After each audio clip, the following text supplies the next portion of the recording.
Hey everyone, welcome back to First-Hand Globetrotting. It's time for another trip. Today, I'm heading to the airport to fly to Canada and taking a little trip across the east coast of the country. I live pretty close to Canada. I can fly to some nearby parts in a couple of hours or drive there in about 10 hours, but I'm sad to say I haven't gone on vacation there in quite a few years, so it's definitely time to go again. I'm going to go back to some of my favorite spots in eastern Canada. I'll visit some places in Nova Scotia, Quebec, and Ontario before flying back home. For my first stop, I'm heading to Nova Scotia to spend a little bit of time relaxing by the water and enjoying East Coast hospitality. I had to connect through Billy Bishop Airport in Toronto. I really like this airport. It's nice and small, so it was one of the most relaxed layovers that I've had in years. I'm so used to big international airports for my connections, so this was a great change of pace. Porter's the only airline that flies here, so unless you've flown with them before, you might not even know that this airport exists. If you're flying to Toronto, this is a much different experience than flying to Pearson Airport, and I like it a lot better. My window is a little smudged, but you can see the Toronto skyline and the CN Tower from my seat. The airport is actually on an island, so it's incredibly close to downtown Toronto. But enough about Toronto, this is just a layover. I'm going further east to Halifax Airport so that I can head out and visit some smaller towns in Nova Scotia. As soon as I landed, we left the airport and weren't on the road long before we stopped for some fish and chips. Every time I'm in Nova Scotia, I go heavy on the seafood, and this trip will probably be the same. But this was just a quick meal stop. I'm driving from Halifax to Antigonish, a much smaller town in the northeastern part of the province, across the Northumberland Strait from Prince Edward Island. You might be wondering how I ended up here with all of the places in the world that I could go. I actually had someone recommend it to me, I tried it out, and I immediately fell in love. I've always loved the ocean, so the coastline and the water and the people hook me as soon as I set foot here, and I come back as often as I can. It's just so beautiful. This isn't the type of place with endless tourist attractions and famous sights. It's just non-stop natural beauty and picturesque small towns everywhere you look. But after a busy travel day, I mostly just sat around for the rest of the day and soaked in the coastal views. How can you not love this view with the sun setting over the ocean? This is why I keep coming back. And if I just spend the entire trip looking at the ocean, I'll be happy. When I got up on my second day in Nova Scotia, my only real plan was to get back towards the water and see where the day took me. You get so many different types of coastlines here. Where I'm at now, it's just these big slabs of solid rock that spill out into the ocean almost like a walkway. When you look under the water, there are all these multicolored stones that fill in the gaps between the rocks. It reminds me of the type of variety you'd see in a fish tank. If I wasn't here looking at it, I'd almost think it was man-made with all of the different colors. As you go a little further out, the little pebbles start to be replaced by bigger, seaweed-covered rocks. You really need to watch your footing here, since it can be hard to see the rocks under the water, and they're all different shapes and sizes. Plus, the stuff growing on them makes them extra slippery, so it can be tough to keep balanced. But the slick rocks aren't the most dangerous things out here. You also have to watch out for jellyfish. I'm not sure if this one was the healthiest, since it was just floating around in a weird way, but I still wouldn't want to touch it. With the rippling water and multicolored rocks underneath, it can be easy to miss that it's even there and accidentally swim into it. This definitely isn't the type of white, sandy beach people would normally think of, but I think the rugged coastline looks so nice. I love how the big rocks form little islands sticking out of the water as you look out into the ocean. They're almost like icebergs, since when you dive under the water, they're so much bigger and you only see the tip sticking out. And there's a little crab scurrying around the bottom. With its shell, it really blends into the rocks. You can see its claws sticking out. It must just hang out in the rock clumps waiting for some food to swim by before it jumps out and grabs it. And another jellyfish sighting. But as you can probably see, I don't think this one survived. They look pretty big, so maybe they only came this close to the shore because they're unhealthy.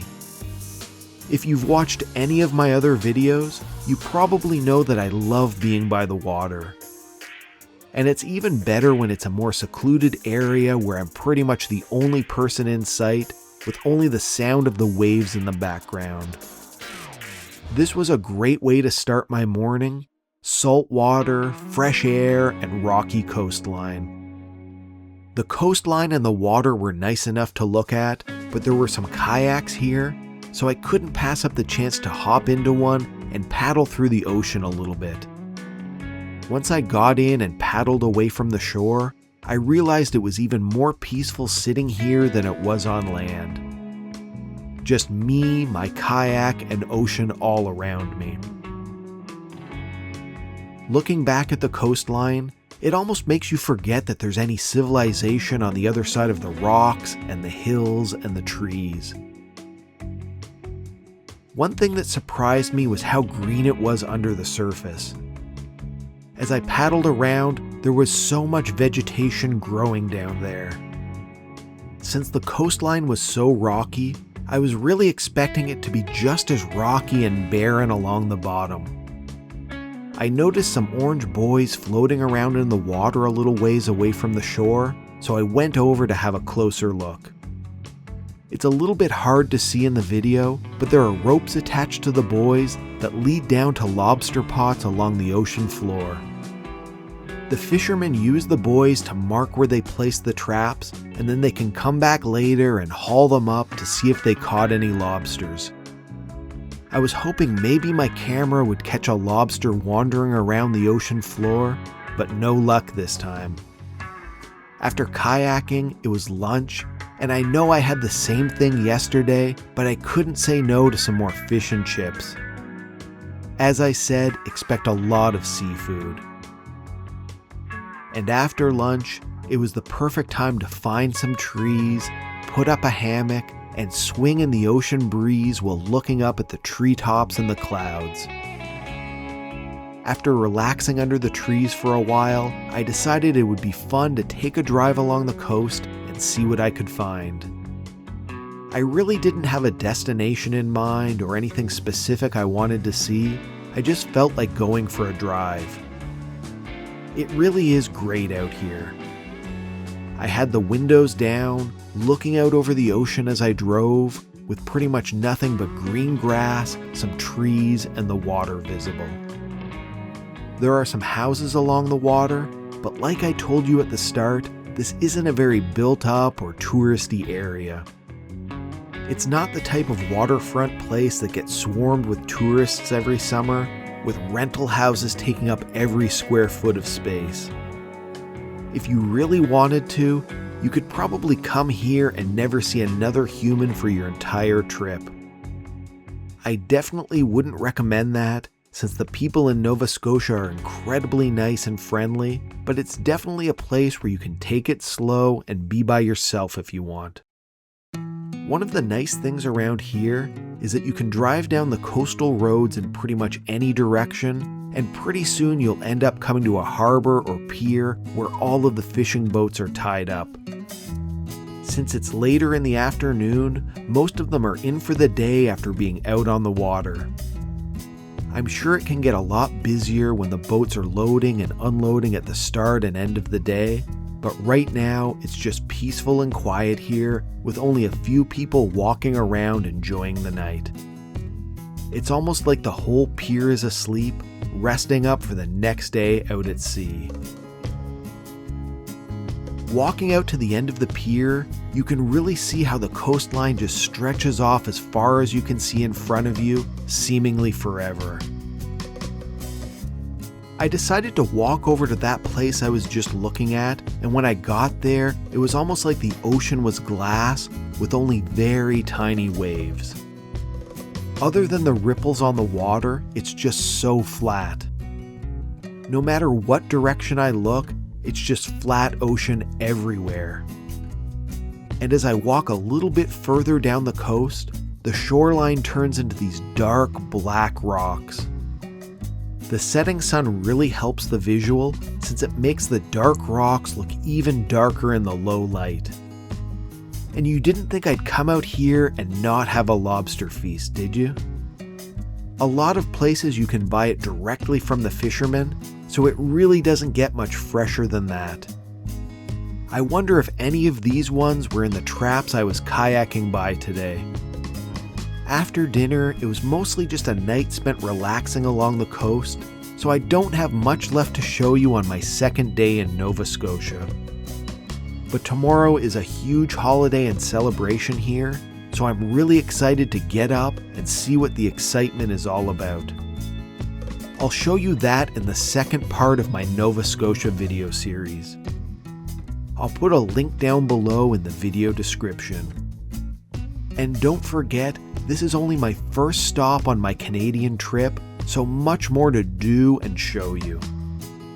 If you have any questions about anything I've shown you in Nova Scotia, ask me in the comments. And while you're at it, don't forget to like the video, share it with your friends, and subscribe to my channel. If you want to see what I'm up to now, I'm firsthand Globetrotting on Instagram. Follow me on there. And don't forget, it's an incredible world out there, so pick up your passport and do some firsthand Globetrotting of your own.